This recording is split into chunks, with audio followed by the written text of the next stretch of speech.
The Antidote by Oliver Burkeman. What if our constant effort to be happy is making us miserable? In The Antidote by author and renowned journalist Oliver Burkeman, typical self-help advice is turned on its head. Burkeman draws upon psychology, ancient Stoic philosophy, and Buddhist teachings to reveal why negative thinking has its positive side. Witty, practical, and wise, The Antidote is a thought-provoking, countercultural, and ultimately uplifting read. It presents us with an alternative negative path to happiness and success, and encourages us to embrace the things we try most to avoid, such as failure, uncertainty, and death. We'll briefly explore why positive thinking isn't always the path to happiness. We'll also look at how our anxious attempts to feel secure, avoid failure, and ignore the imminent reality of death are just a few reasons why happiness often escapes us. Sometimes self-help isn't helpful. The gospel of positive thinking isn't exactly complicated. Burkeman explains it in one sentence. Decide to think happy and successful thoughts, banish the specter of sadness and failure, and happiness and success will follow. However, the message of relentless optimism proves suboptimal when it comes to our quest for happiness. We may feel good in the moment, when we attend a Get Motivated seminar, or when we're faced with a loud somebody telling us that nothing is impossible. But how reliable is this advice? According to the author, at best, such advice lacks evidence, and at worst, it leads to more suffering. Here's why. Self-help books, the apotheosis of the quest for happiness, are among the things that fail to make us feel happy. Self-help publishers refer to the 18th rule, which states, a person most likely to purchase any given self-help book is someone who, within the previous 18 months, bought a self-help book one that didn't obviously solve their problem. For those of us who find ourselves returning to the self-help aisle, Burkeman empathizes. He believes that there's nothing wrong with our yearning for a neat, book-sized solution to the problem of being human. It's understandable. But strip away the packaging, and we might find that the messages of such works are frequently banal. For example, bestsellers such as The 7 Habits of Highly Effective People essentially tell us to decide what matters most in life, and then do it. And a book like How to Win Friends and Influence People advises us to be pleasant rather than obnoxious, and to remember a person's name. Not only is such advice merely apparent, but much of what we're told isn't supported by reputable research. White. Read any popular psychology book that talks about the importance of goals and planning, and it's likely they cite the famous Yale study of goals. In 1953, students graduating from Yale University were asked by researchers whether or not they had formulated specific written-down goals for the rest of their lives. Only 3% of participants said that they had. 2 decades later, the researchers tracked down the class of at 53 to see how their lives turned out. The results were unequivocal. 3% of graduates with written-down goals had accumulated greater financial wealth than the other 97%. This is a jaw-dropping finding. The only problem is that this never happened. The Yale study of goals never took place. Some years ago, a journalist from the technology magazine Fast Company set out to trace the source of the alleged study. No academic journal reference was ever found. Burkeman even took matters into his own hands and called a senior Yale University archivist. The archivist replied that no such study exists and had a note of frustration in her voice. Clearly, it wasn't the first time someone asked her this question. So, when it comes to the self-help industry, what we read about or hear in seminars should always be taken with a pinch of scientific salt. But speaking of science, here's some actual research that points to why trying to think positive has its negatives. The downside of trying to look on the bright side. One of the foremost investigators of the problem with positive thinking is Harvard psychologist Daniel Wegner. He's best known for his work on the ironic process theory. The ironic process theory explores how our efforts to suppress specific thoughts or behaviors result, ironically, in them becoming more prevalent. This has been demonstrated in the so-called white bear challenge. If you're told not to think about a white bear, what happens? You'll likely think about the white bear. So if you're told to focus on the positives and not on the negatives, where do you think your thoughts will go? Wegner's other studies support this idea, that our relentless effort to be positive ironically brings about the opposite result. There's an example where experimental subjects were told of an unfortunate event, but then instructed to try not to feel sad about it. What ended up happening was that they felt worse than people who were informed about the event, but given no instructions about how to feel. In another study, patients who had panic disorders were given relaxation tapes to listen to. Results showed that their hearts beat faster than patients who listened to audiobooks, with no explicitly relaxing content. Furthermore, there's research to suggest that bereaved people who make the most effort to avoid grief take the longest to recover from a loss. So despite our best attempts to suppress difficult thoughts, mental suppression isn't the answer. What's more, reassuring ourselves with positive affirmations doesn't seem to do us much good either. In 2009, psychologist Joanne Wood set out to test the effectiveness of affirmations, and here's what she found. She found that people with low self-esteem, who were given the daily task of writing, "I'm a lovable person," became appreciably less happy due to the process. Not only did they not feel particularly lovable to begin with, but through trying to convince themselves otherwise, this merely solidified their negativity. In short, positive thinking made them feel a lot worse. The point is, our effort to try to feel happy is often precisely the thing that makes us miserable. As philosopher John Stuart Mill put it, ask yourself whether you're happy and you cease to be. There are many ways to be miserable, but there's only one way of being comfortable, and that's to stop running after happiness. But if trying to be happy doesn't make us happy, are we doomed to a life of misery? Perhaps not. The negative path to happiness. Burkeman worked for several years as a journalist in the field of psychology, and he also considered his own very skeptical quest for happiness. Eventually, he realized that our constant positivity pursuit is counterproductive. Furthermore, so many of us put in too much effort to try to be positive, and we also try to eliminate the negative. This, he argues, is precisely what causes us to feel insecure, anxious, uncertain, or unhappy. Hence, we're invited to take a radically different stance towards those things that we spend most of our lives trying so hard to avoid. What if we could learn to enjoy uncertainty, embrace insecurity, become familiar with failure, and even learn to value death? What if we just stopped trying to be so darn positive all the time? In short, to be happy, we might need to be willing to experience more negative emotions, or at the very least, try not to run from them. Developing negative capability. What if we could learn to live with uncertainty and fear, or mystery and doubt, without any irritability? Many of our thoughts and actions are fueled by our need for closure. We're motivated to put an end to feeling uncertainty and anxiety. But what if there's no end? What if we choose not to seek resolution? What if we notice our craving for completeness, certainty, or comfort, but not feel compelled to follow where it leads? Closure is a myth, so perhaps it's time to bring closure to the fact that there may never be true closure. Instead, why not embrace the idea of openture? Openture is a concept given to us by psychologist Paul Pearsall, a neologism to describe the opposite of closure. Rather than trying to correct all our negative thoughts, we should just let them be. Stoics and Buddhists know all about the art of openture. The Stoic approach isn't a weary resignation to what life throws at us.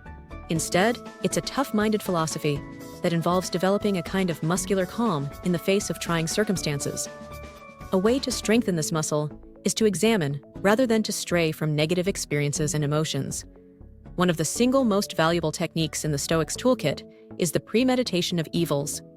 The premeditation of evils, or negative visualization, is a practice used to deal with worries head-on. Instead of trying to focus on the best-case scenario, we imagine the worst. Often, it's our negative belief about events, not the event itself, that feels crippling. Have you ever heard of the subway station exercise? Psychologist Albert Ellis recommended it to help New York patients overcome their fears. How would you feel if you were asked to do something weird, like getting up on a crowded train and announcing the name of the next stop? Indeed, people would glare, toss their newspapers at you, or even yell at you to shut up. You'd feel hesitant, even terrified to go through with it. However, those who've attempted so-called self-humiliation exercises tend to learn that nothing terrible happens. The imagined worst-case scenario isn't accurate, and often we don't feel humiliated. What's more, the feeling of self-consciousness is bearable. The subway station exercise demonstrates how irrationally we approach even mildly unpleasant experiences and how we might find unforeseen benefits lurking within them. If only we could bring ourselves to look. But we're often wrong about how bad things will get, and even more so about how it would feel if they did. For Buddhists, openture is a willingness to observe the inner weather of thoughts and emotion. And it's the understanding that these thoughts and emotions don't need to dictate our actions. Burkeman attended a week-long silent Buddhist retreat and discovered we could learn to see our thoughts and feelings like we do the weather. Just as outer weather conditions change, so too does our inner weather fluctuate. Thoughts and feelings come and go because that's the nature of how the mind works. This one small element of Buddhism shows the negative approach to happiness is this: it's rarely wise to struggle to change the weather. We don't have to become a fervent stoic or retreat to the Himalayan hills to strengthen our negative capacity. Still, we can learn to embrace some of the seemingly negative things we try so hard to avoid, namely insecurity, failure, and death. Can we feel secure and live life at the same time? What if feeling secure and really living life are in some ultimate sense opposites? The quest to feel safe doesn't always lead to security, and even less so to happiness. Financial security and material comforts haven't done much to improve the collective mood of happiness in developed countries. The international surveys of happiness, including several reputable research projects such as the World Values Survey, have consistently found that some of the world's poorest countries tend to be the happiest. For example, Nigeria, where 92% of the population live on less than $2 per day, comes first. Research also points out that anxiety disorders and depression are far less common in poorer countries. In case you're wondering, their studies take into account the likelihood of getting diagnosed. Researchers suggest that people living under such conditions, with fewer securities, tend to have fewer illusions about reality and are more resilient. Not having the option of trying to protect themselves in counterproductive ways seems to make for resilience in the face of hardship, and this makes for a more durable kind of happiness. This begs the question, is our desire for security really a worthy goal?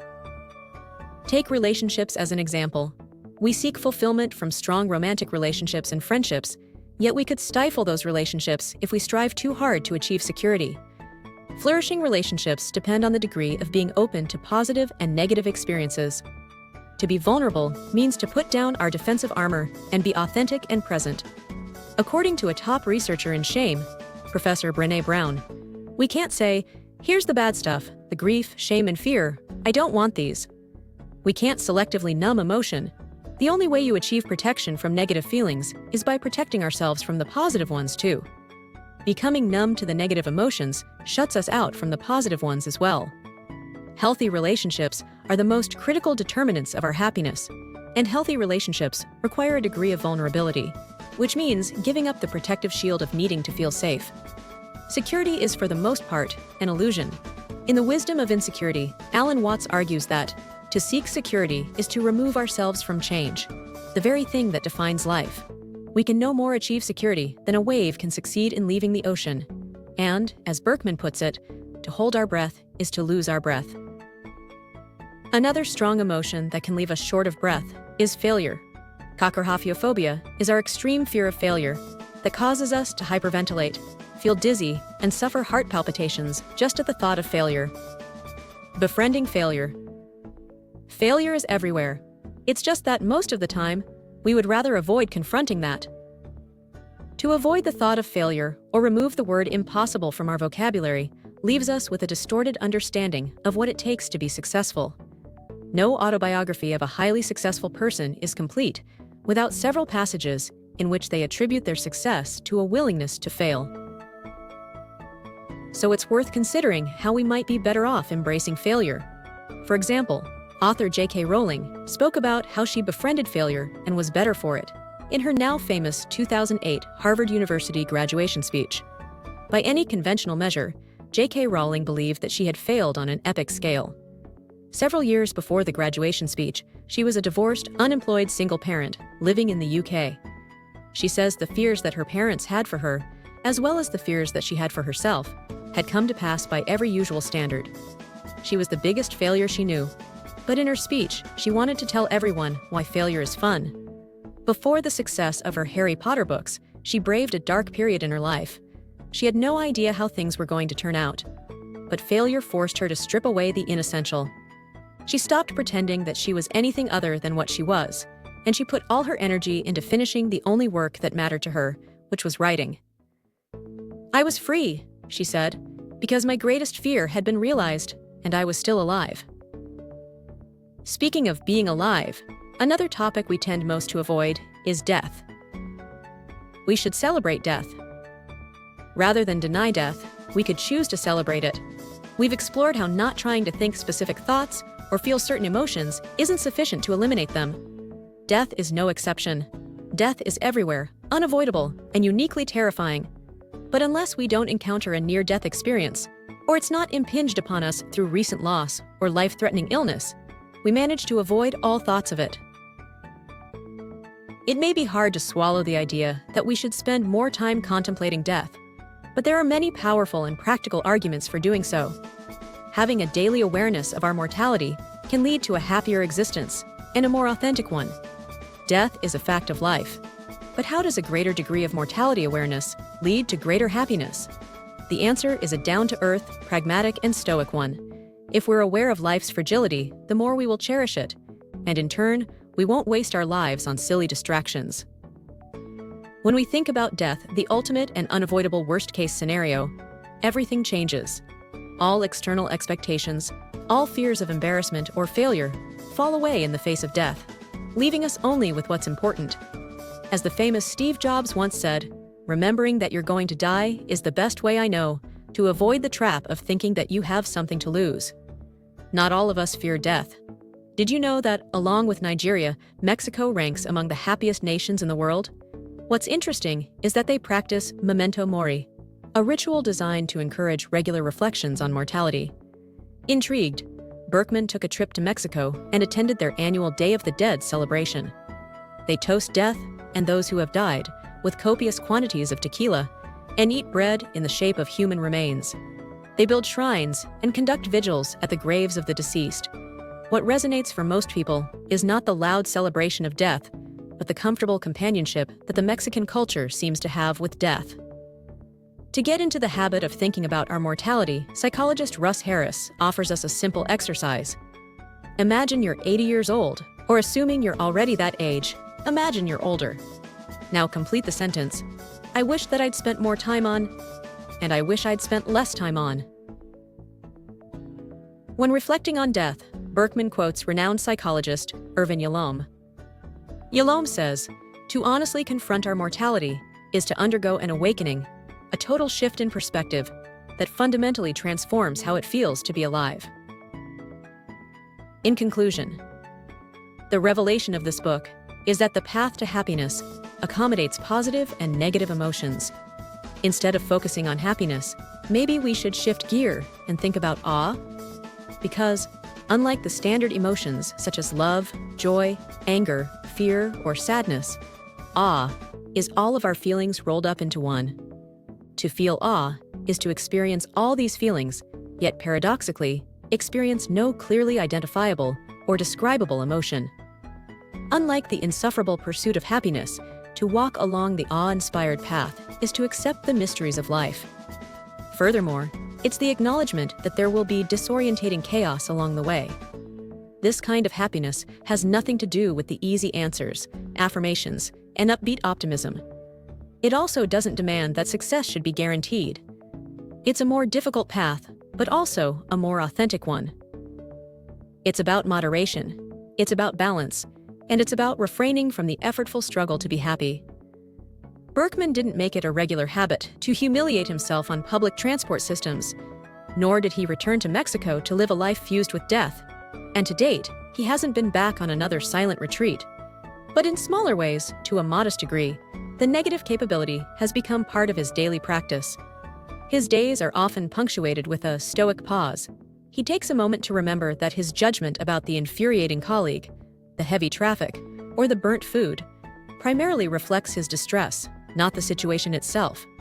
In moments where he's overwhelmed, he finds solace in the question, what's the worst that could happen? And he holds on to the belief that no matter how terrifying, there's always a chance that he'll be able to cope. So if you're the type who wants an intelligent guide to understanding the misunderstood idea of happiness, then spare the time to give this book a full read-through. After all, what's the worst that could happen? Thanks for watching. If you enjoyed this summary and want to dive into more insightful content, Be sure to subscribe to Chill Zone. Don't forget to hit the notification bell so you never miss out on our latest book summaries and updates. Join our community of book lovers and lifelong learners by leaving a like, sharing your thoughts in the comments, and spreading the word. Relax, enjoy, and keep expanding your horizons with Chill Zone. See you in the next video.